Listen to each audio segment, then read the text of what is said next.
So, welcome back sa channel guys. Ito na yung Sharp Twin Famicom. Sayang wala lang yung power supply. Tsaka yung RCA cable, siguro pwedeng gawa ng paraan, pero yung power supply hindi. Kailangan sakto kasi DC. DC yung power supply nito, hindi AC. So, wag mong sasaksakan nung pang Nintendo. Yung pang Nintendo na 10 volts din, kasi AC yun. Nag-ooperate by DC raw. So, anyway, i-research nyo na lang mabuti. So, yun. Wala siyang power adapter. Kaya hindi ko siya na-test, sayang. Tapos yung nito, yung disket. Yan o, yung disk. Hindi na rin yan na-test. Tapos alam ko may mga cartridge ako nito na naibenta ko na rin noon eh. Hindi na rin siya na-test. So, yun lang siya. So, yun lang siya basically. Pag tinignan mo yung loob, yun lang siya oh. Maayos naman oh. Maayos pa yung loob. Ayos pa. So, ganyan, nakalock yun. Kailangan nakaganon. Tapos lagyan mo yung insert mo yung cartridge. Tapos eject. Ito yung eject. Lagyan mo yung cartridge. Tapos eject. Ganun lang siya eh. Tapos, yung power niya, ito yata yung power button eh. Reset button. Ito yung power button. Power reset. Sayang, ang ganda sana nito eh. Kung mayroong kumpleto siya eh. Pero yung cosmetics niya, sariwa pa oh.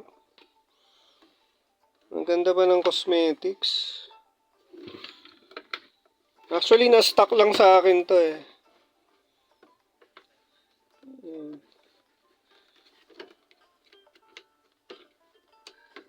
Ito, hindi ko alam kung para saan to eh. Tsaka to.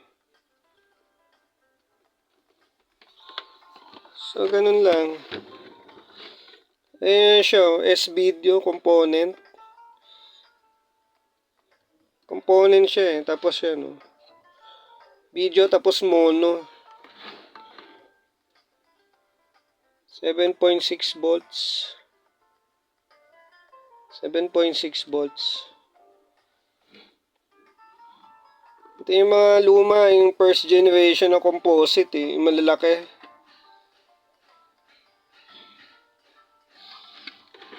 Tapos nag-S-Video, di ba? So, ganun lang siya basically.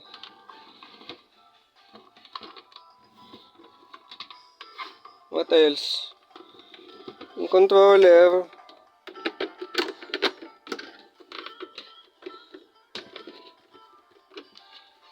Wala ka namang gagawin sa controller eh. Kasi, yun pa rin eh. Nalambot pa siya. Maganda pa yung controller niya oh. Hindi masyadong gamit. Hindi masyadong gamit eh.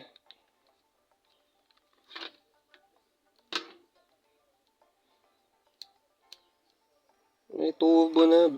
May turbo na yata ito built-in. So, ganun lang siya eh.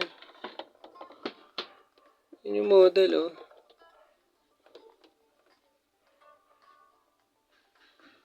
Yung Famicom AN505. Diba? Hindi makita eh. So, yun lang siya. Tapos, yun oh, likod. AN505.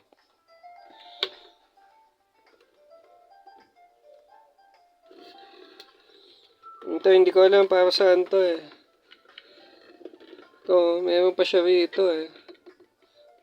Expansion slot siguro yan eh. Ito, may expansion slot pa siya. So, hindi ko alam kung para saan yun eh. Hindi ko na siya gagalawin, no?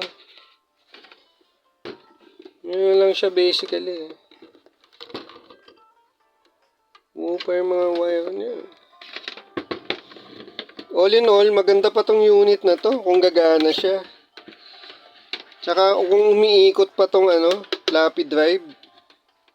Nataas ang value nito.